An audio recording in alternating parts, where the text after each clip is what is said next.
தமிழ்ல கோபுரம் அப்படின்ற சொல் எப்போ தோன்றுச்சு அப்படின்றத பற்றின பல கருத்துக்கள் நிலவுதுங்க. தேவநேய பாவாணர் மாதிரி பல அறிஞர்கள் இது தூய தமிழ் சொல் தான் அப்படின்னு சொல்கிறாங்க. ஆனால் வேறு சிலர் இது சமஸ்கிருதம் இல்லாட்டினா வேறு மொழியிலிருந்து தமிழுக்கு வந்தது அப்படின்னு சொல்லப்படுதுங்க. கிறிஸ்துவுக்கு பல நூற்றாண்டுகளுக்கு முற்பட்ட மகாபாரதம் மாதிரியான சமஸ்கிருத நூல்களில் கோபுரம்ன்ற சொல் ஆளப்பட்டிருக்குங்க.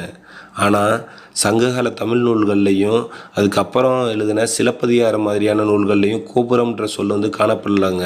வேத காலத்தில் பசுக்களை அடைச்சி வைக்கப்பட்டிருக்க மூங்கிலால் வெளியிடப்பட்ட வாயில்கள் இருக்குல்லங்க, அதுக்கு கோபுரம் அப்படின்னு பேர் சொல்லியிருக்காங்க. எதனால் அப்படி சொல்லியிருக்காங்க அப்படின்னா, கோ அப்படின்னா பசுனும், புறம் அப்படின்ற காத்தல் அப்படின்னு பொருளுடையது அப்படின்னு சொல்கிறாங்க. பசுக்களை காக்கிற இடத்துக்கு வாயில் கோபுரம் அப்படின்னு சொல்லப்பட்டுச்சு அப்படின்னு சொல்கிறாங்க.